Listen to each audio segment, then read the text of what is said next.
Act of 1786. Need for the Act. Enacted to accommodate the demands of Lord Cornwallis, the newest recruit as Governor-General of Bengal. Provisions or features of the Act. Appointed Cornwallis as the Commander-in-Chief as well. Cornwallis was granted authority to override decisions of his council in special cases. This power was extended to all future Governor-Generals and Governors by Act of 1793.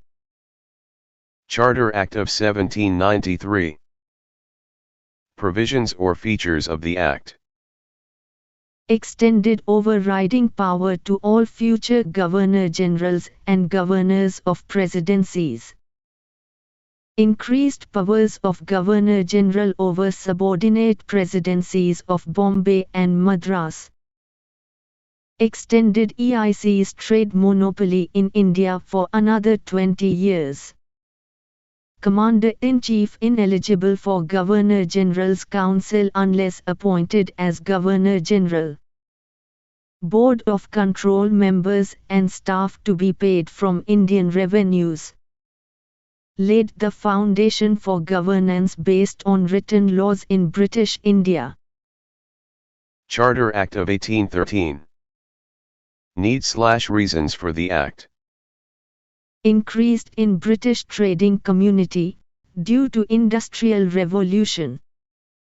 Increased demand for trade with India, challenging EIC monopoly.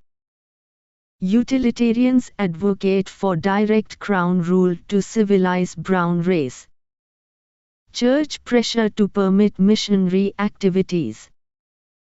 Provisions or features of the Act. Abolished EIC's trade monopoly in India, except for tea and trade with China. Renewed EIC charter for 20 years, maintaining company rule. Affirmed British Crown sovereignty over EIC's Indian territories. Permitted Christian missionaries in India for preaching. Allowed British subjects to settle in India. Emphasized modern education in Indian British territories with a 1 rupee lakh annual budget. Authorized local governments in India to impose and enforce taxes on individuals. EIC shareholders entitled to 10.5% dividend on Indian revenue.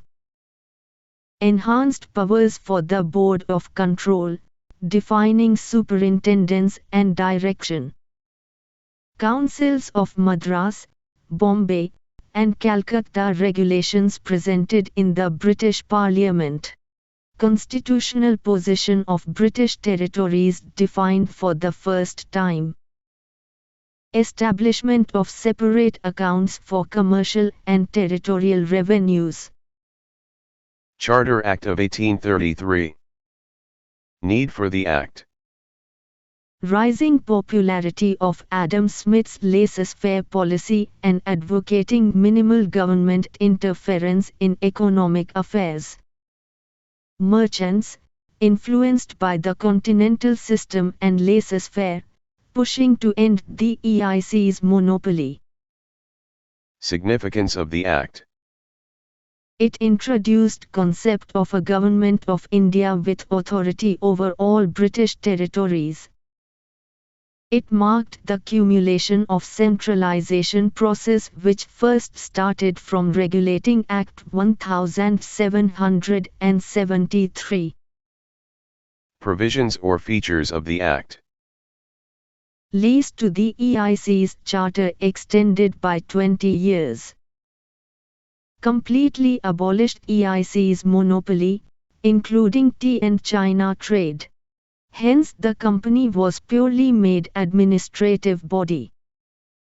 EIC territories governed in the name of the Crown, ending commercial activities. No restrictions on European immigration and property acquisition. Governor-General of Bengal becomes Governor-General of India, holding civil and military powers. William Bentinck appointed as the first Governor-General of India. Governor-General was given exclusive legislative powers for the entire British India. Limited legislative powers of governors of Bombay and Madras to propose laws to the Governor-General. Established Law Commission of India for codifying and consolidating laws, e.g. Indian Penal Code and Codes of Civil and Criminal Procedure was enacted by these efforts. Enlarged Executive Council to 4 members, with a law member, 4th member, advising on lawmaking. Macaulay became first law member and president of Law Commission. The Act had provision of no discrimination based on religion, color, birth, or descent for employment. Goal set to improve conditions of slaves and eventually abolish slavery, finally abolished in 1843. Attempted to introduce open competition for civil servant selection, but dropped due to opposition. Laws under previous acts were called regulations, while laws under this act were termed as acts. The act created new presidency of Agra.